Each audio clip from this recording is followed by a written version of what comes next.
Bien, habíamos visto esta filmina, seguimos con la siguiente. Una vez que sucede esta cuestión, vamos a ubicar bien esto acá, se produce el proceso de la fusión de las membranas. Es la función y fusión de la membrana plasmática del espermatozoide con la del ovocito. Si no suceden los pasos previos, vieron que vinimos relatando, tomando como ejemplo la primera filmina donde estaban los 13 pasos de la fecundación, si no suceden los pasos previos, no hay fusión de membranas. ¿Está bien? No hay fusión de membranas. Y acá lo que muestra es esto.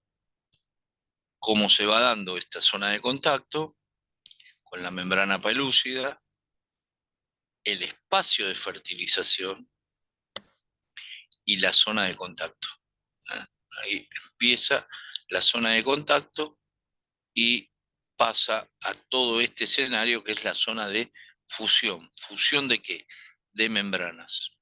Tienen las estructuras del complejo ovular, la membrana pelúcida, el espacio de fertilización y la corteza del ovocito.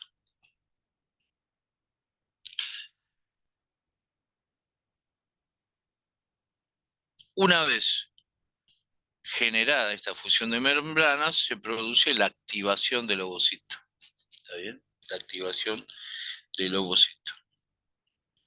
¿Qué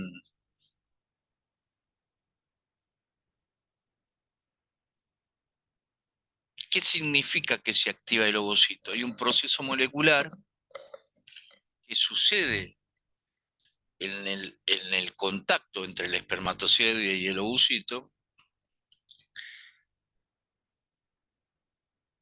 que le va a dar a la membrana plasmática del ovocito una capacidad de bloqueo. ¿Qué significa esto? Esto que yo repetí hace aproximadamente 10 minutos. Uno solo de los que están, digamos, circulando en la zona de la membrana pelúcida, para poder, entre comillas, ingresar, porque tienen esa capacidad fecundante, uno solo de ellos va a ingresar y va a tener la capacidad fecundante.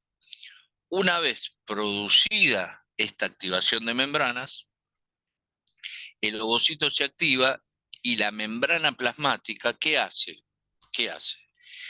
Aumenta la permeabilidad de un ion que se denomina sodio, generando un cambio eléctrico en esa membrana plasmática del ovocito, que va a fluctuar aproximadamente entre menos 90 a más 20 milivoltios, y que tiene esta capacidad. La permeabilidad de ese sodio, ¿sí?, va a permitir un bloqueo rápido para no ser intervenido ese ovocito por, como dice acá, la polispermia, es decir, que puedan ingresar más espermatozoides en vez de uno solo.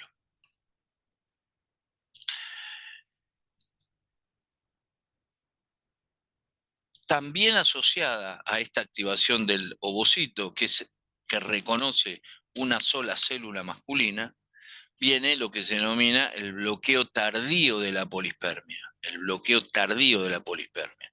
Es decir, el ovocito sabe que tiene que ser fecundado por una sola célula masculina. ¿Sí? Eso es la fisiología.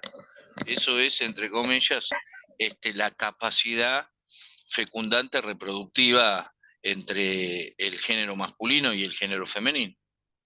Y entonces los procesos bioquímicos y de acomodación de esta membrana plasmática y de esta reacción cortical que se va a dar, permite que esa polispermia no suceda y que el bloqueo sea efectivo. Y que el bloqueo sea efectivo. ¿Y para qué hago esto? Vuelvo para atrás al anterior, como dice acá. Luego de ocurrida la reacción cortical, queda anulado el reconocimiento espermatozoide-ovocito y la membrana pelúcida se vuelve irreconocible por nuevos espermatozoides. digo, más allá de esta cuestión, lo importante de esta activación de las membranas, cuando se reconocen, cuando se fusionan, es este bloqueo. Y por el otro lado, este bloqueo, ¿qué hace? Al haber un cambio bioquímico molecular, hace que los otros millones de espermatozoides se alejen de la membrana pelúcida y ya no cumplan la función para la cual están preparados. Acá se ve, ¿sí? Acá se ve claramente cómo es esta cuestión, ¿sí? Claramente cómo es esta cuestión de el espacio de fertilización, el ingreso, ¿sí?, del espermatozoide y los diferentes momentos para que van a ocurrir aproximadamente en un minuto para empezar a conformar el huevo cigota y la activación de ese ovocito. Entonces, fusionamos las membranas, penetramos la incorporación del núcleo y del centrolo del espermatozoide y se produce lo que se denomina la migración del pronúcleo masculino. Esto es, el núcleo del espermatozoide migra hacia donde está el pronúcleo femenino. Ahora lo vamos a ver. Ahora lo vamos a ver en forma gráfica, ¿sí? Seguimos activando el ovocito para conformar, acá está, la conformación definitiva de esa nueva célula surgida a partir de la fusión de las membranas del ovocito y del espermatozoide. Lo que grafica la filmina es la fusión de las membranas. Acá hay un reconocimiento molecular y todos los procesos bioquímicos que vinimos nombrando, y hay una penetración y migración de núcleo hacia el interior femenino, hacia el interior de la célula femenina. Todos estos procesos, ¿sí?, desencadenan procesos de división celular,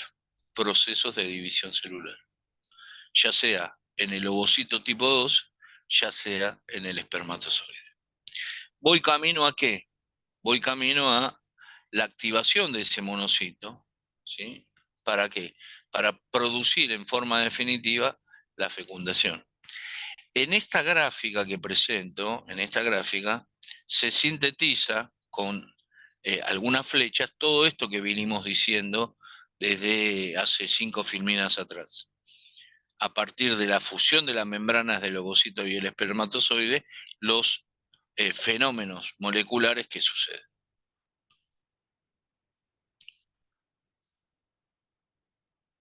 Y por último, ¿qué es la singamia? Y estoy terminando, y la anfigmisis. Fíjense, antes de dar las definiciones, las estructuras esquemáticas, ¿sí?, que son diferentes en un proceso y en otro. En un proceso y en otro. En el primero, en la singamia, los pronúcleos de la célula femenina y de la célula masculina se colocan enfrentadas, ¿sí?, enfrentadas. Se denomina en la línea del ecuador, en la línea media, ¿sí? ¿Y cuál es la idea? ¿Y cuál es el proceso biológico molecular que tiene que terminar de suceder? La anfigmisis. Estos pronúcleos femeninos y masculinos tienen que unirse y colocarse en forma paralela, ¿sí? Anfigmisis, unión de los pronúcleos femenino y masculino en la primera división de segmentación de esta nueva célula o huevo cigota. ¿Está bien? Y aquí sí, se duplican y se condensan en el plano ecuatorial la información genética de la célula progenitora femenina, la información genética de la célula progenitora masculina. ¿Sí? Esto es la conformación de esa célula que va a volver, mediante el proceso de división celular, a duplicarse y va a formar, entre comillas, después de aproximadamente 38 o 40 semanas, ese ser vivo que va a pedir, digamos, ese ser vivo que va a ser, digamos, eh, parido mediante parto normal o cesárea. ¿Se entiende? Pero digo, para llegar a todo este escenario, ¿sí? El último paso, el paso número 13, eh, me permite a mí, me permite a mí entender que a partir de esta célula que sigue dividiéndose, comienza el proceso de eh, crecimiento de ese embrión o feto. Hay otros procesos que tienen que suceder también para que esto suceda. ¿Cuáles son, y creo que esta es la última, sí, cuáles son las consecuencias de la fecundación? ¿Cuáles son las consecuencias de la fecundación? Se forma un nuevo organismo, la célula huevo o cigota, tal cual lo vimos en la filmina anterior. Se determina el sexo cromosómico del embrión, XX mujer o XY varón. Se determina el primer eje embrionario, el eje animal vegetal o eje mitótico. Se considera el día cero de la edad embrionaria a este fenómeno de la fecundación. Y da lugar al inicio, una vez fecundado digamos, y formado este nuevo organismo, comienza el segundo proceso, que es la segmentación, mediante infinitas divisiones celulares. ¿Qué otra cosa es importante para tener en cuenta? En este huevo o cigota se restablece el número de 46 cromosomas en cada célula. Desde el punto de vista cromosómico, cada una de nuestras células tiene 46 cromosomas. 23 que aportó la célula reproductora femenina, 23 que aportó la célula reproductora masculina. ¿Sí? Entonces, como dice la filmina, se restablece el número diploide humano de cromosomas, igual 46. 23 aporta la célula reproductora masculina, 23 la célula reproductora femenina. Y por último, esto no tiene un orden, es el mecanismo en el que se fundamenta la variación en la especie humana a través de la mezcla de cromosomas maternos y paternos. ¿Sí? Esto es, uno pudiera. La biología celular y molecular tal cual la conocemos hoy comienza su desarrollo a partir de la década del 60. En diferentes lugares del mundo, la capacidad de poder mirar adentro de la célula se da a partir de lo que se denomina microscopía electrónica, de barrido o de transición. ¿Qué significa? Es un aparato que mediante diferentes usos de metales, usted logra 1.000.000 de aumentos sobre esa célula y puede describir todas estructuras que antiguamente, fin del siglo XIX, hasta aproximadamente 1960, diferentes investigadores venían haciéndolo. Esto es, las organelas que forman parte del citoplasma, la membrana plasmática propiamente dicha y el núcleo. Y a partir de 1950, entender que adentro de ese núcleo estaba la información genética, la descripción por parte de Watson y Crick de los ácidos nucleicos. En todo este escenario, donde esta es una célula típica, resulta que a partir de esas dos células típicas comienza un nuevo organismo.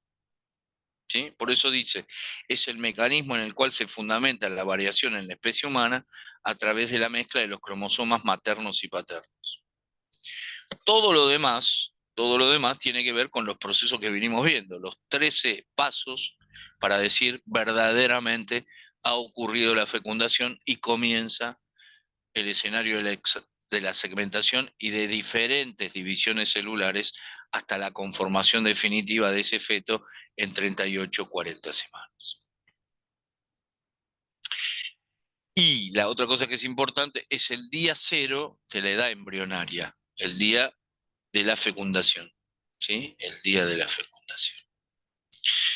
Bien, no quiero dejar de compartir, quiero volver hacia atrás y quiero mostrarles, a ver, espérenme un minuto. Fin de la presentación, pero quiero volver a compartirles. Espérenme, ¿eh? Esto es, ¿se ve esto? Sí, ¿no? Esto es una microfotografía electrónica, que se le ha puesto color y diferentes tinciones. Lo que ves en gris son espermatozoides. Y todo este círculo redondo es el ovocito madurado. Uno solo de ellos va a tener esta capacidad. Y un montón de ellos van a preparar el escenario para que uno de ellos pueda, entre comillas, producir la fecundación. Microfotografía electrónica, es de una calidad óptima, ¿eh? Y recordar la primera, para que haya fecundación tiene que haberse dado el derrotero y la cascada de estas 13 etapas, de estas 13 etapas, y poder sintetizar en la última filmina esto que dijimos. Bien, creo que, con esto es más que suficiente. Recuerdo dos cuestiones. Una, esta es una de las preguntas que tiene la guía de estudio, es una de las preguntas. Tal vez la de mayor complejidad, por eso nos hemos propuesto hacerlo en forma breve y poder presentarlas ante ustedes. La bibliografía que presentamos nosotros contiene esta información y si quieren ampliarla es el libro de Moore, Embriología Clínica, o el libro de Vladimir Flores, Embriología Médica. En biología médica, ambos de la editorial Médica Panamericana. Si tuvieran algunas dudas, háganmelas saber, cárguenlas en el campus, y si no, en el próximo encuentro podemos responder sobre esta temática y sobre la que vamos a ir avanzando. Perdón, profe. Vladimir, ¿cuánto dijo? Flores, Vladimir Flores. Gracias. No, por favor. Bueno, si no hay dudas, preguntas, eh, espero que haya sido de utilidad. Recuerden que estos videos u otros son mucho más efectivos en la comprensión si usted lee previamente la literatura, lee previamente los capítulos de los libros colgados para cada trabajo práctico. Trabaje con su docente en la reunión semanal que usted tiene con su docente, las guías de estudio, ¿sí? Las guías de estudio que son, como su nombre lo dice, una guía para tener una línea de base para comprender la temática, para comprender la temática. Bueno, muy bien.